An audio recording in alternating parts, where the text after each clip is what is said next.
Let's start with today's dedication. So today's dedication is a special one, but it is in memory of Mr. Walter Yom Tov Ben Bedia. That's Grandma Evelyn's husband. Grandma Evelyn is my sister daughter. And it's a very, I didn't know Walter, but I know all the extendeds, and the extendeds are very, very special. So he must have been. But I'm going to say something. It came to me, but came to me this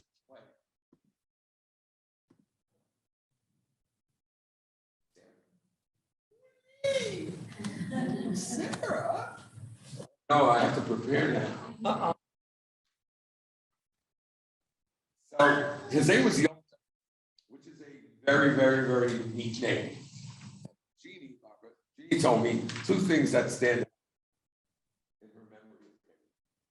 One is something, and I just have to say this, will tell Dawn that I said it. A very special day yesterday, in memory of Jack Rabbi, young man who retired last year.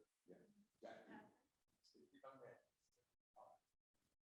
And last year, in June. Yeah. So one of the things that they made a video of his friends talking about him, and one of the things that kept saying is that he really understood needs of people, of attention. So when you told me that, Jeannie said that Mr. Walter Sarur was a man who, when he spent time with somebody, he gave the full attention. He made them feel very important. And I think that's pretty cool because his name is Yom Tov. Because Yom Tov is a day that we give special attention to things. So interestingly, it is. And by the way, that's probably one of the most important things. I don't want to steal it away from Grandpa, but my father was like that. And I love that. I love that. Everybody thought that when he spoke to, when Mr. Sarur spoke to you, you know, you were a very important person. It's a very important midday in life. The other thing you said that I'm thinking, you said that he was a community person, he was a kahal person. So that's Yom Tov also. Rabbi Norman Lamb says that one of the most important qualities of Shabbat and Yom Tov, think about it, is the building of the community. Because if you don't have a Shabbat, you don't have holidays, when do you spend time, you know, with the people in your community? It's the holidays that make the difference. As a matter of fact, it's very nice. I asked my class, how many of you have dinner every night with the whole family? A few still do, which I think is fascinating. I can't remember when my kids grew up, when we all had dinner together. Dinner was like at 5 different times. The fact that I ate each one, it was a whole different one. But, you know, some ate at 4:30, some ate at 5:30, so he comes home at 10. I mean, it's Yom Tov and Shabbat. So the fact that his name, and it's a very, very big thing. And of course, people who cherish the community are people who build the community. So I'm sure he was one of the builders, and he built a beautiful family, and his memory should be blessed, and today's class should be an Aliyah Shama. And we're very excited that you come every week, right? It's the only reason I come. Yeah, I shouldn't say that in front of everybody else, right? Like my favorite job. Okay, here we go. Okay, so I'm going to do a little bit of a synthesis of a lot of things. We're starting a new Sefer this week. Sefer Vayikra has many, many different things. Sefer Vayikra, Parshat Vayikra, is mostly about korbanot. So maybe the smart thing is to avoid this topic because it's not an easy topic. As a matter of fact, we don't want to give names to different sects of Judaism, but there are groups of Judaism in the last 20 years that delete korbanot from our prayers. You guys know that? Yeah. In the Reform, they take it out because it's archaic. You know, why are we including that? Including korbanot. But you do understand that korbanot play an integral role today. All the tefillot are based on korbanot. A lot of the concepts are based on korbanot. So I didn't want to delete it. So we're going to talk a little bit about it. Lessons that we can learn from it. I think lessons that we can learn to our daily life about korbanot. And you can say that you learn korbanot. In the Hasidic world, the first topic they learn with young children is Vayikra.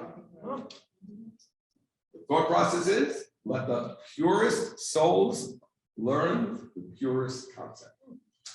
Start with Vayikra. So since this is the purest group of people that I know, we're going to do Vayikra. It's always good to compliment. I feel like we didn't even do Vayikra. They like skipped over. Right? So the first part, yeah, I'll tell you one thing, that definitely got to it. Tazria Mitzvah, Kedoshim, you did all that.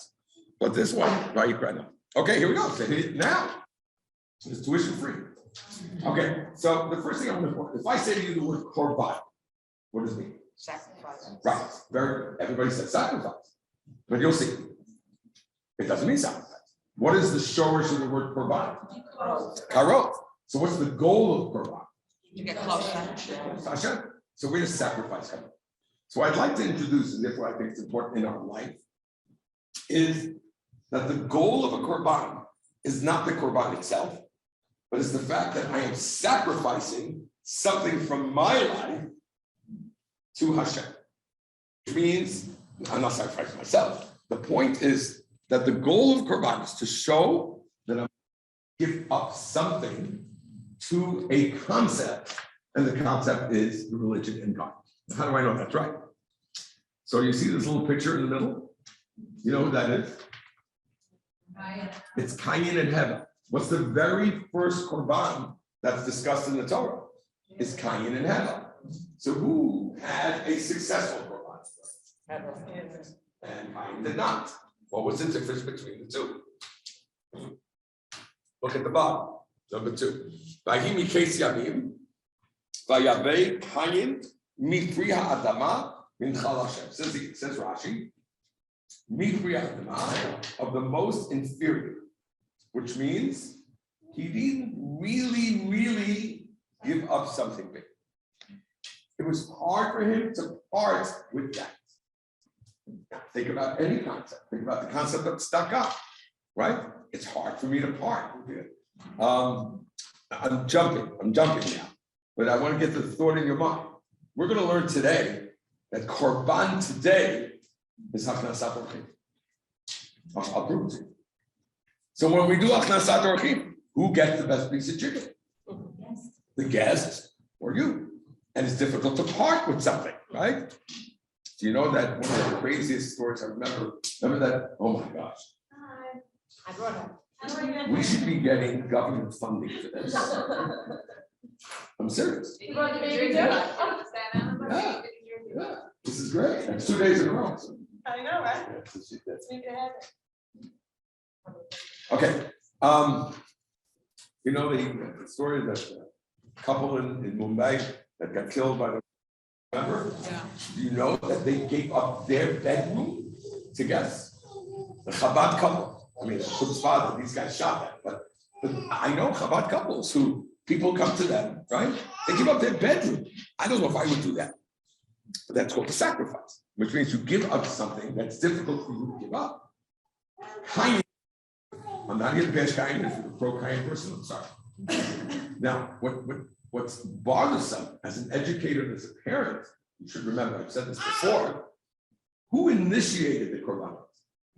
Cain did, not Hevel. How crazy is that? It was Cain's idea.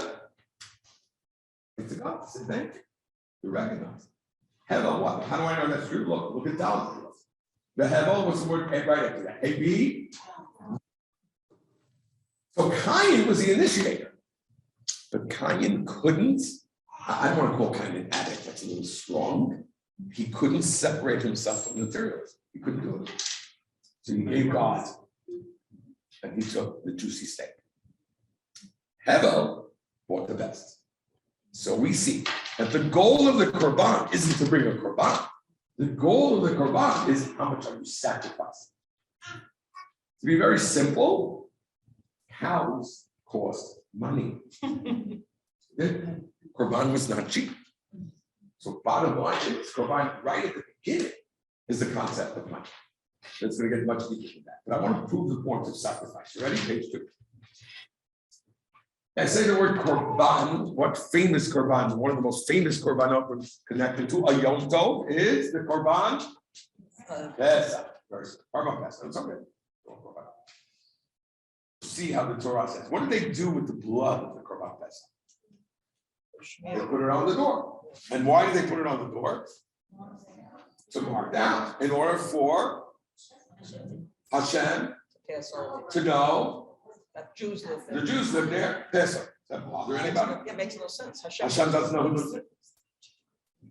If the Chinese had my address, right? Then Hashem had the dad, 100%. What was the point? The tzon was the avodah zarah of the Egyptians. In their minds, the Egyptians were their masters. What God had to do is to get Bnei Israel psychologically tear them away from this avodah zarah. So therefore, it was a sheep that was a korban, and to take the blood and to show the Egyptians, I believe in God. I'm not afraid. The point was sacrifice. There, it wasn't always money. There, it was fear. There, it was emunah. Show me that you're with me. How do I know that's true? Ready? Because it's amazing how every word in the Torah makes a difference. Mashkof is the lintel. How do you call that? Yeah, Lintel, right? Do I get it right? Yeah. No, doorpost is too easy. That's too easy. These are doorposts. What's the mashkof? Lintel, right? Did you know that it was lintel? You just heard it from me. Are you validating me? No, it's right. Lintel. Okay. Yeah. I see your photo. Look at your gimel. Tell me what you see. V'haya hadam lachem laot. For who is it assigned, guys? You. For you, for us, not for God. Of course not for God. That's ridiculous. The point is, take a step, show me, I'm with you. And that's Korban Pesach. The whole point of the dam. I was waiting for you. Yeah. Your daughter's taking attendance. Okay. So that's the same concept. Now look at the Rashi.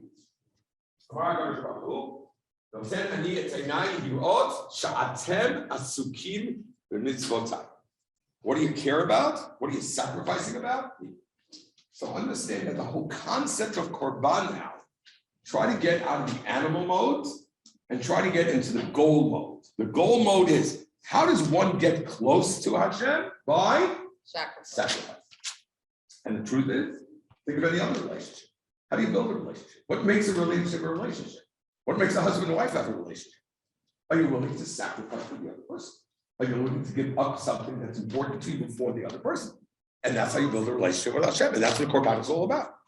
So the concept of Korban is very real.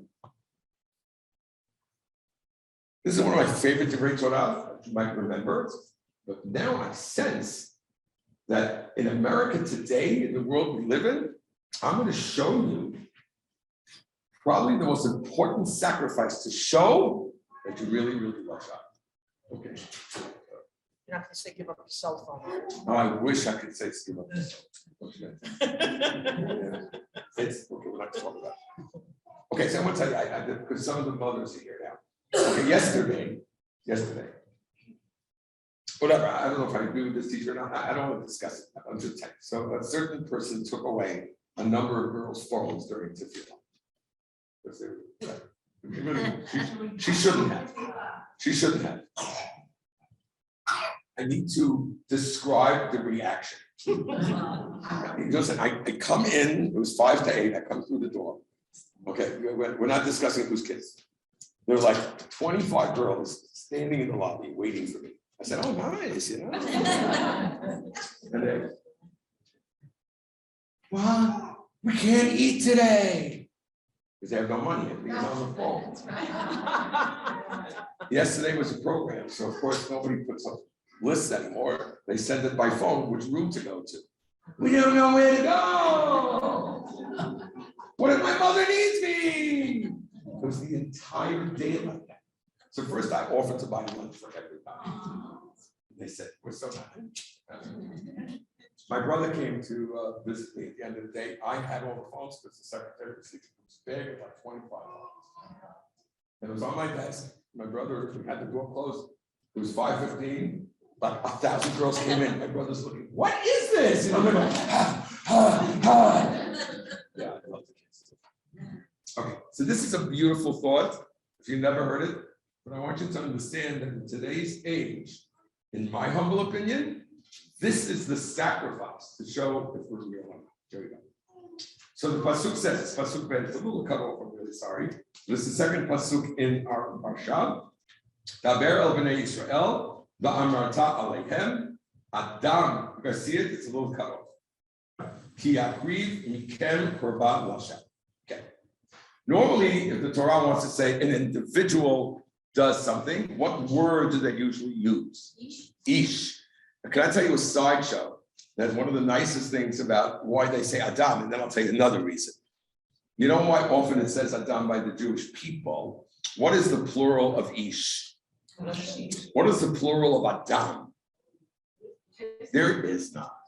How cool is that? So Am Yisrael is Adam. They're all one.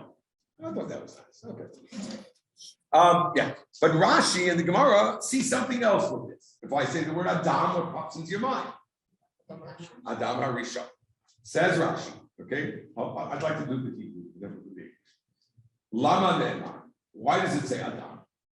Ma Adam Harishon lo hikriv min hagezel.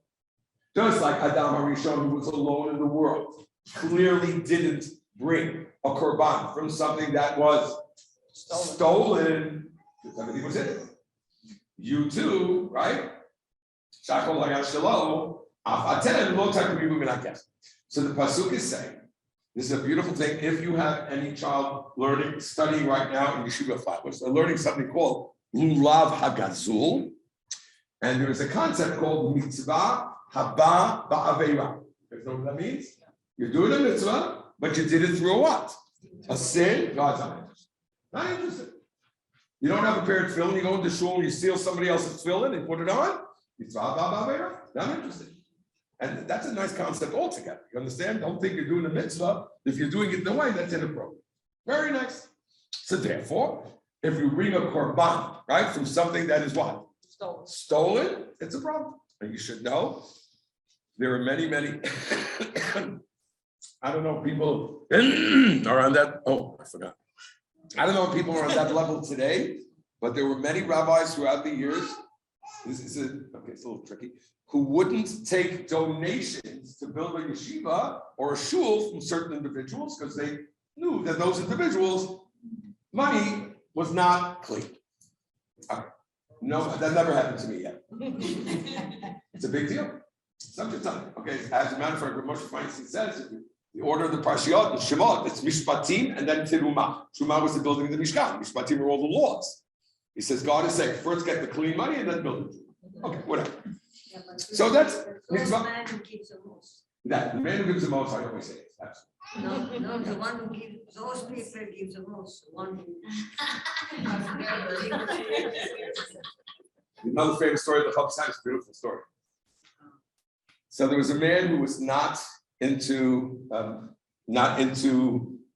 keeping traditions, and he wanted to give a big donation to a yeshiva, but he said, "I will only give a donation if the students do not cover their head. They don't wear too much.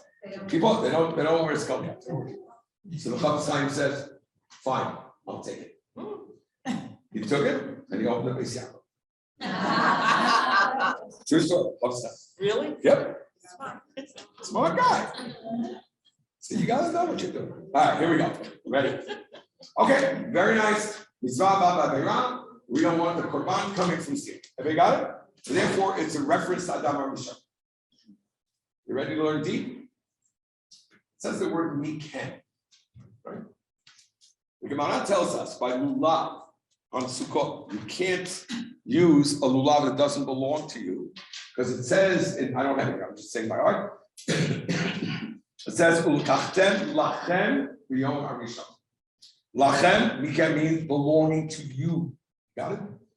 Ready for a good Gemara question? So why does the Torah have to say the word what? Adam. To show what? That you can't steal a korban. Don't lose me now. It says mikem. So that means it has to be yours. So you don't need the Adam reference. How are we doing? Does everybody understand the question? Yeah. It's a brilliant answer from the Hasidic world. There are two types of stealing. is stealing an item, and it's Gneivat Dat. And I have this. What is Gneivat Dat? And the Rambam, by the way, says same level. Same level. Gneivat Dat means misleading, misrepresentation, and deception.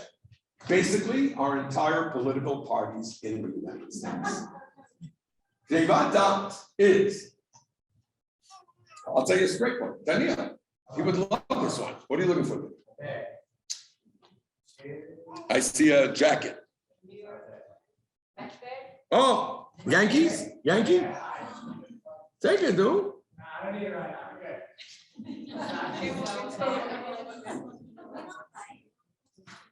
You just want to make sure it's there.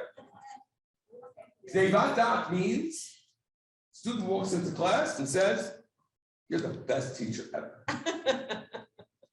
Because they want to kiss her. You don't really like the teacher. You're just making believe you like the teacher. You're misrepresenting who you are. Go out with the girl and you say, "Oh, definitely out. I go to shul every day." And you still don't. But you're just doing that to impress her. It's Gneivat Dat. It's Gneivat. Cheating on a test. Where Moshe Feinstein says, it's Gneivat Dat. Open the showcase. Why? Because I'm stealing somebody else's knowledge? Nope. Because I am giving a teacher a paper. He thinks I'm a strong 93 and I'm a strong 20. I'm dead serious. It's called Gneivat Dat. Misrepresented. You know how far this goes? Many rabbis say, I have to be careful with this because I do this a lot. Complimenting, you have to be careful. Why are you complimenting? If you're complimenting to make the other person feel good, yes. If you're complimenting because you want something from them, that's Gneivat Dat. Inviting a person to your house when you know that they can't come. You really don't want that. But you invite them to show. Really? Yes. Okay, let's say you know they have something else, but like, well, Yeah, there are two reasons. One is to show that you wanted to come. Lord, you're making a wedding?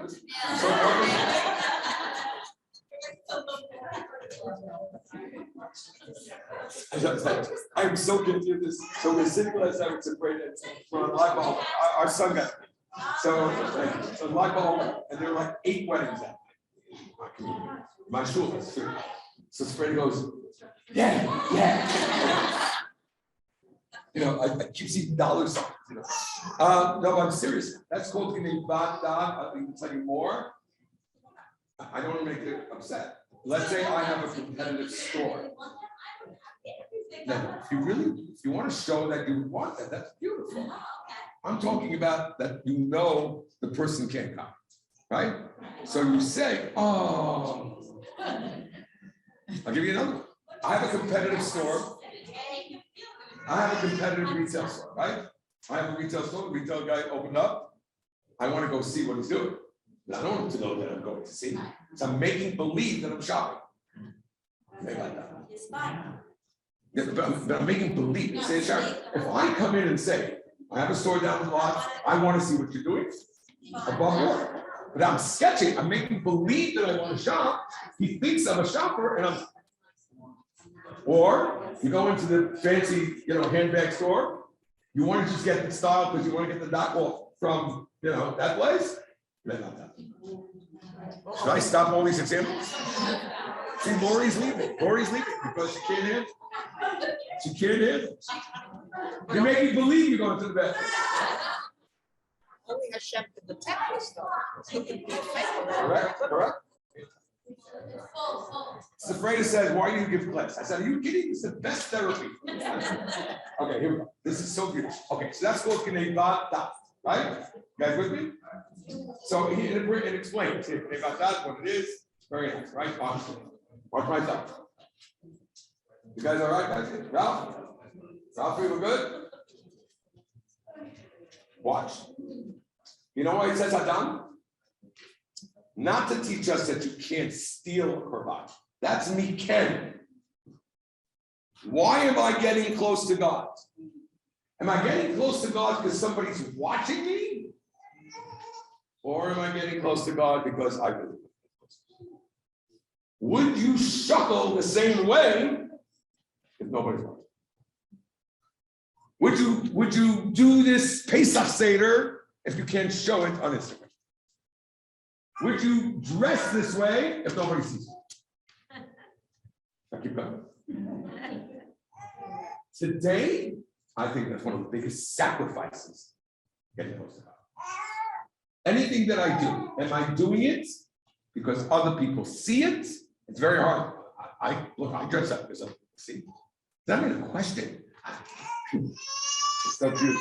Rabbi Besser said he might bring in a teacher to observe me. This is the first thing the boys asked me this morning. Does that mean we have to speak Hebrew the whole period? I go, yeah. I mean, look, it's called spade is spade, right? I mean, we don't act a certain way all the time. I mean, maybe you do, I'm sorry. I don't act a certain way the whole time. When certain people are looking, you act a certain way. By the way, that's a good thing, but it's not perfection. It's not perfection. So again, what is it that you want? Everybody knows that we're not perfect. Everybody knows that what a visiting day, all of a sudden your clothing, or one time you did laundry in camp was on visiting day. I understand, and I think everybody understands. But the lesson here is, if you're thinking about getting close to God, you have to do it in a way that it's real, and it's not real unless you're in Adama Rishon mode when no one's looking. How beautiful. So that today, my humble opinion, is a big sacrifice. That shows real. So that's a korban. And therefore it says it in Vayikra about korbanot. Got it? So I think all these lessons are important lessons. Here we go. Ready? Bottom.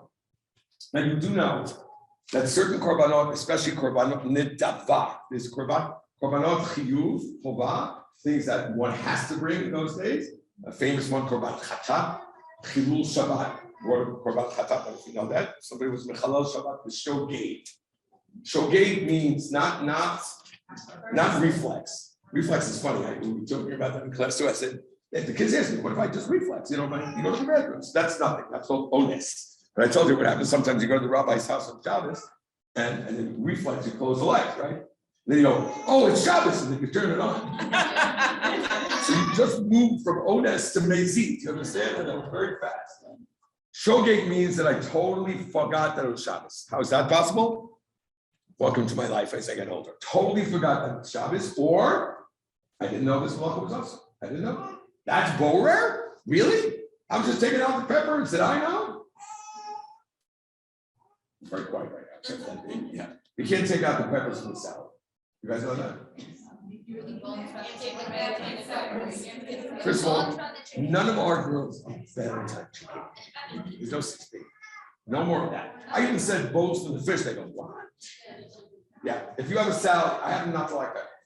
Today, I took a salad from downstairs, took out the peppers, threw them out. I'm sorry. Okay. Killed them. Yeah, that's right. You can't do that on Shabbos. You have to take the good from the bad. Should we stop and do Hills of Shabbos? So if I didn't know that, I'm not making more sense. If I didn't know that you have to put the water in the cup and then the coffee. Tea's worse. Tea is worse. Tea is easily. Irui mikli rishon. Irui rishon is the hot urn or the hot boom. Shani summons it, but shofechet it on that. That's what irui mikli rishon. That hot water is cooking the Naftali. So you have to put the water, and then that's how girls used to know if the guys were from now on Shabbos in camp. Can we have a cup of coffee? Let's see what you're doing. Okay, here we go. That's funny. I went to World Wars here. Okay, so look at the bottom. So korbanot nidava are things that people bought because they wanted to. So certain korbanot, you had an option, and it's funny. It was a scale. Rich people bought X, middle income bought X, and low income bought X. So the rich people bought the cow, expensive. The middle income bought birds, and the low income bought flour, Flour, and it was called a korban mincha. The only korban of this entire parsha that starts with the word, look at Aleph on the bottom. What's the first word? Nefesh. Again, God doesn't need me to promote him. But please understand that how much we don't know, that every word means something in the Torah. Nothing is extra. So God writes the word v'nefesh in this one. Kitakriv korban l'chav. Flip the page. Says Rashi. We're on page 3. Says Rashi. Nefesh kitakriv. Lo ne'emar nefesh b'chol ha'korbanot. It doesn't say the word nefesh in any of the korbanot before. Nidava. Ela b'mincha. Only in the flour korban. Mi tarko l'nadev b'tcha. Who is the person that brings a korban? And Ani? Amar HaKadosh Baruch Hu. Girls, remember this and put it on your fridge. Ma'aleh ani alav ki'ilu hikriv nafsho. It's not about how much you give. It's not about how big the animal is. It's about the sacrifice. Got it? So if $1 for a poor man is half his money, that's amazing.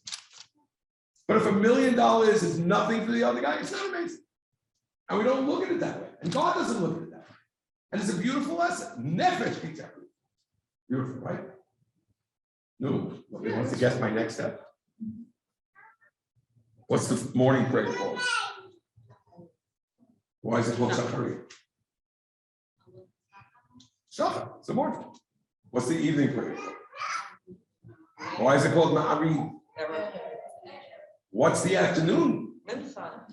Why is that not called Saharayim? Should be consistent. It should be Shachar, Saharayim, Erev. Why is it called a mincha? Because it's a mincha. It's the hardest prayer is mincha. The hardest prayer is mincha. And therefore it's the holiest prayer of all the prayers.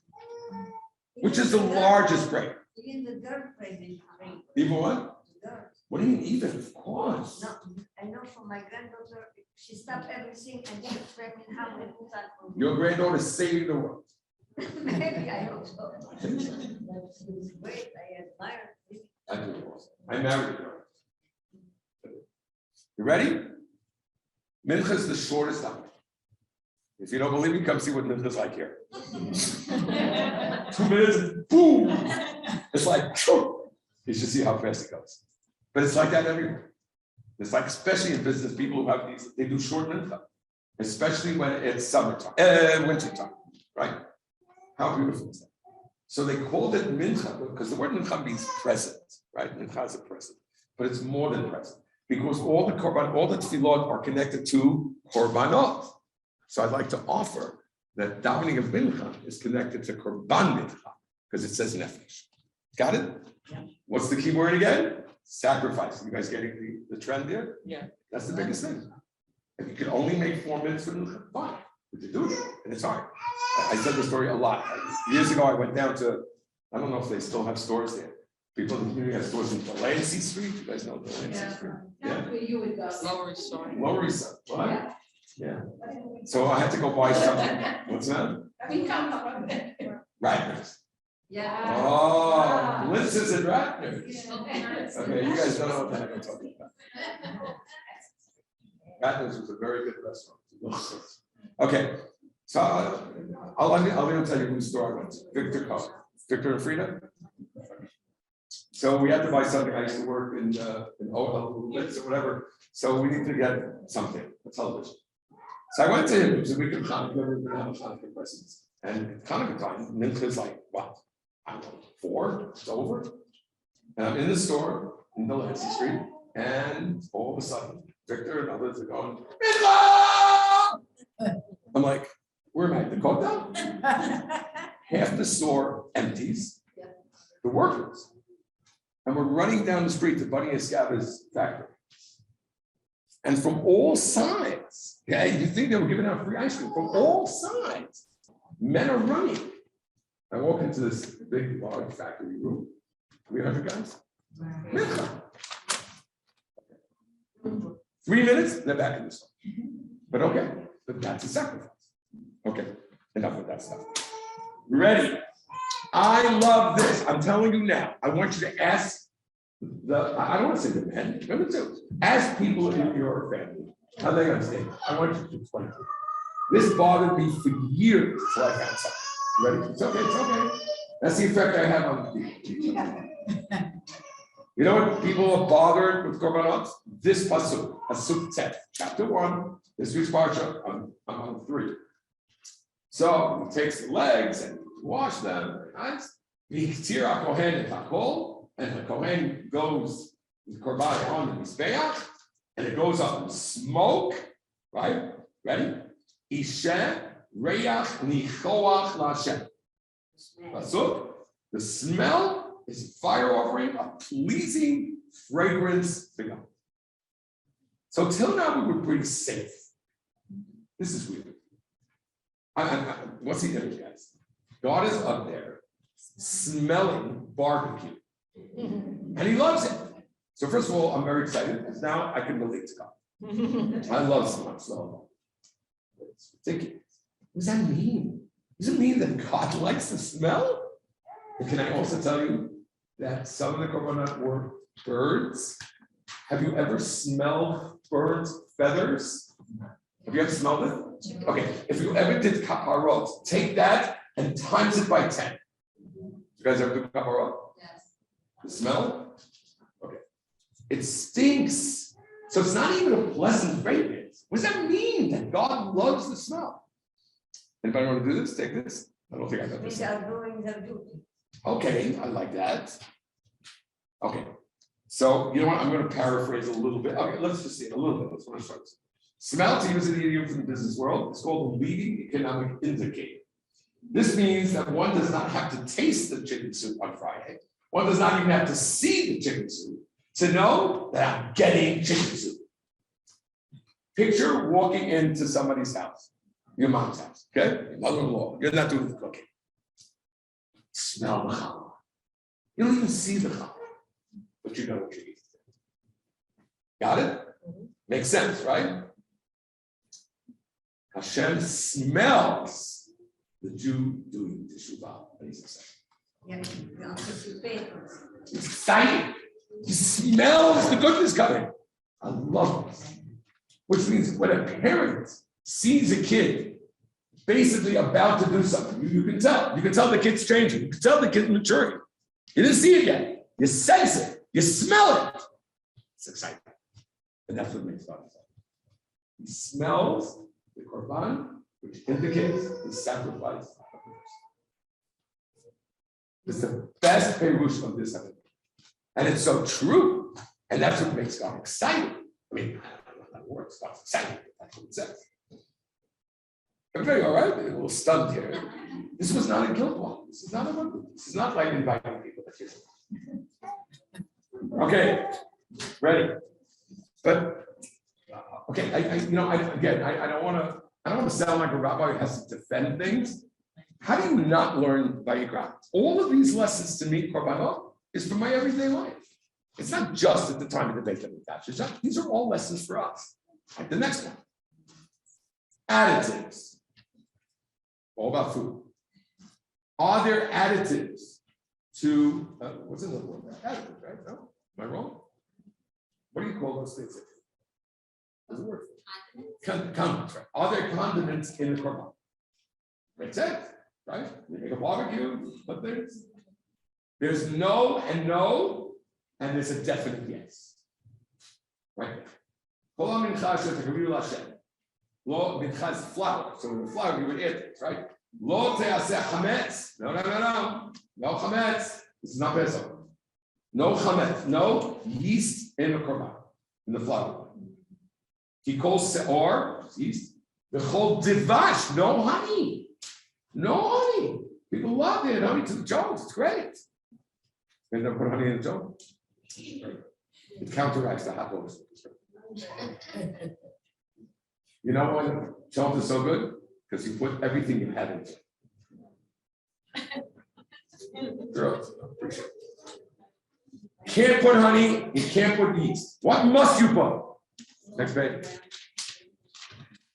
Salt. Must have salt. Kol korban litatcha b'melach v'lat v'lo tashpit melach al kol korbancha. Every korban must have salt. Okay. So first, before I get to the salt part, which is something I do every year, try to get there. It's really important. Rob Gifter said an amazing thought. Why no honey? Why no yeast? Why yes salt? So he said, I'll paraphrase because I'm running out of time. It says salt versus honey. It sounds like a colloquial tea. The spiritual taste test. He says something beautiful. Listen carefully. Honey and yeast are additives that are external, which means this item is not sweet, but the honey makes it sweet. It's an outside influence, okay? Yeast is also, that's not, it makes it right. God's not interested. You want to get close to God? You need an additive? Really? Really? You got to get drunk to be nice? Got to get drunk to love your wife? That's not interesting. That's not how you make a relationship. Relationship has to be real. Okay, love it. But why salt? What does salt do? It draws out the inside taste of the meat. Do you know that in order to be, what I do at home? Oh. No, I don't ever look at me like, okay. Do you know that you know, right? I mean, nobody does it anymore because the butcher does it. In the old days, the woman used to kosher the meat. How do you kosher meat? How do you kosher? Salt. Why? Why is it kosher? What does that mean, koshering? Because the blood is there. It takes out the blood. So what salt does is it draws out what's inside. How beautiful is that? What I should do is somehow get inspired somehow to draw out what I am really inside and not things that distract me otherwise. So salt is necessary for the korban? No money. Nice. No money. Rabbi Gifter. No money. Very special. Got it. I got to do the salt. You should know this, and of course it goes into Purim. This is famous. This is a theme that we say a lot in this class, but this is the original source of the theme. And it's not a Rabbi Besser theme, it's a Torah theme. Can you look back at the top? There is a Rashi that brings a Medrash. Remember last week we talked about Medrashim not making sense? This is even bigger not making sense. Why do you have to have salt? Says Rashi. Guys, you should know this. Habrit kruta lemelach misheshet yemei breshit. From the days of creation, God made a promise to the salt. Okay, so we're going to have a conversation between God and salt. Okay, so we got to deal with this. Hamayim atachtonim bikarev b'mizbeach rabal. You know what's better? Let's read the English. The parsha reading, where it says consolation prize of salt. You shall see the salt. A covenant was made with salt from the 6 days of creation. Lower waters were promised that they would be offered on the mizbeach, on the altar. On the first day of creation, God split the waters. 2 categories of waters created: the upper waters and the lower waters. The Medrash quotes that the lower waters complain to God, it's not fair. Now, by the way, I don't want to get into this. I'm not afraid to get into this. You can quote me. Okay, doesn't mean that it was an actual conversation. I don't know. But the concept is there, just like the moon is smaller, right? Because of that conversation. Listen to this Medrash. The lower waters complain that they're not as holy as the upper waters. The upper waters get to hang out with God. That's holiness.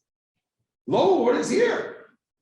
God says, I will give you a promise that will make you feel better. Every time a person brings a korban, they have to bring salt. Where does salt come from? Water. The ocean, the lower waters. And therefore, you should feel okay about it. Got the story? That's funny, because I don't understand the story. I led you in to see that was misleading. That's me about that, but I just did. It's a consolation prize. Yeah. Oh, okay, thanks. First of all, korbanot are not happening for 2,500 years. They were complaining. Can you imagine? Your kid says, I'm not next to you. You know, when you're 85 and you're older, you'll hang out with me. What is that? That's a consolation? What's the answer? The answer is huge. Can you look at the bottom? There's a pasuk in Mishnah. V'chol derachecha da'elu. English. Know him, that's know God, in all your ways. What does that refer to? Okay, let me stop playing. Here we go. The highest level is not to be an angel. Then God would have made us think. That's not the highest level. The highest level is to be a human and elevate the spirituality to God. That's a high. It's not a consolation prize. It's a lesson to the boat of water. You think the higher waters are more important? To me, no, says God. Obvious, they're angels. Live here and bring a korban, right? Take the animal and make the animal holy. That's a higher level. It's not a consolation. It's saying what's more important. It's there. Let me just read a few. On page 5. Judaism teaches us the opposite. Torah teaches the highest form of holiness comes through material matters. The Kutzker Rebbe said, guys, if you ever hear somebody quote the Kutzker Rebbe, listen. He's one of the sharpest Hasidic rabbis ever. You know how many rabbis came from Ukraine, by the way? No. Hasidic rabbis? Years ago? Ukraine was the hotbed. What's about them? No, that's old rabbis. Well, listen, wait, yes. I don't know what they're going to do about Uman. Yeah. Okay, let's move. Torah teaches the highest form, and he quotes the pasuk. Anshe kodesh tihiyu li. Anshe kodesh. God didn't say kidoshim. Anshe kodesh. What's anshe kodesh? Be a person who becomes holy. Don't be an angel. I don't need you. And he goes on. He goes on. Take an act, elevate it. Got it. That's an amazing lesson. That our goal as Jews, ladies, is to take the mundane and make it. He says that's what he says it. That's why we raise a cup. Kos Yeshuot Esah. What do we have? L'chaim from Fiddler on the Roof. You know what do we do? It's a life. Yeah, drink wine. I'll live for us for diet. That's what I'm going to say. Right. And now we come to the famous thing which I say every year, and if you should say this to our Torah at your table. We have 2 holidays that have similar words in it. Purim and Yom Kippurim. Yom Kippurim and Purim. Would you say they're opposites? No. Have you ever gone to a Purim Suda? What do we do on Yom Kippur? We don't eat, drink, shul all day. We're the holiest of holies. What do we do on Purim? Almost vomit. We eat, same shachlonis, it's a lot of food, drink for some. Yom Kippurim. No, which is more important? Purim. Yom Kippurim. So Purim is the main one, right? And Yom Kippur. Okay, it's all in here. I'm just going to do it because I want to get the kids. The answer is the following. For a Jew to be holy on Yom Kippur, it's beautiful, but it's easy. It's easy. But we're supposed to do that, but don't put it down. Yes, we're supposed to be like angels that day. You don't wear the shoes, you don't eat, drink, don't put on makeup. Got it. That's the angel thing. But that's okay. To be holy on Purim, that's amazing. I'm going to tell you something. I'm sorry to embarrass him, but today. Our kids don't drink, most of them. Our oldest child, in yeshiva, and he got drunk on Purim. Rabbi called us, and he said, I am so proud. Why? He got drunk, and all he did was talk to him. Really was. Talk to him, because that's what's inside. I'm not telling you to get drunk to get your kids to say Torah. But do you understand what I'm saying? Taking something physical and being able to elevate it to a high level. Now, it's not hard. Make a bracha when you eat. Beautiful. If the goal of eating is in order for me to make a bracha, that's beautiful. What's wrong with it? That's what God wants. He says it here, I was a little embarrassed to say it, I'll say it openly. Getting married in Judaism is a mitzvah. In other religions, it's out. Not allowed. We don't believe in that. Husband and wife being happy together, it's the biggest mitzvah. Physically, I'm saying. That's what we want. But you do it with your own life, not somebody else's life. That doesn't become a mitzvah. And don't mislead her either. Yeah. No, I'm just saying it's amazing that God wants us. You should know the Gemara says that when it comes to Yom Tov, we talk about Yom Tov, it says Chatzi lachem, Chatzi la'Hashem. I want you to go to shul, but I want you to have a nice meal. But why are you having a nice meal? It's Yom Tov. Because you're celebrating Yom Tov. That's what we want. Purim is holier potentially than Yom Tov. You got it? Did I keep going? You guys are okay? Okay, let's 2 minutes. So there's an amazing pasuk in Emor. Look at the bottom. It's a pasuk that I always refer to when I talk about stucco, but today I want to use it for another thing. In Parshat Emor in Vayikra, it talks about the holidays, all the holidays. It starts with Besser, and then what you call Rosh Hashanah, Kippur prayers. Look at the next page. So in the middle of the holidays, right smack in the middle of the holidays, it talks about giving leket shechapea, which is giving food to the poor. Look at this, Rashi. Ready? Can I do the Hebrew? Yeah? Okay. Amar Rabbi Dimas Rabbi Yosef, what's up? Top of 6. Why does it talk about giving charity in the middle of the holiday? Ready? The last 3 lines. When you give tzedakah to poor people, ready? This line. Ma'alin Allah, we give him credit. Ke'ilu bana beit hamikdash v'hikriv korbanos. Ladies, what's our sacrifice today? Poor people. Poor people does not have to be people who have no money. People who have a need, whatever the need is. You invite somebody to your house because they have a need to have company, because they need food, or whatever it is that they need. That's the korban today, because you're sacrificing. Do you understand? More than that, what was the goal of the sacrifice? Put everything together, taking something physical and elevating it. There's nothing more elevating than taking your Shabbat table and inviting other people. How do we know that's true? From a pasuk in Navi. Bread and salt in a second. I really love to get to everything. Here we go. In describing his vision of the altar to be placed in the 3rd temple, Yecheskel, ladies, is a Navi.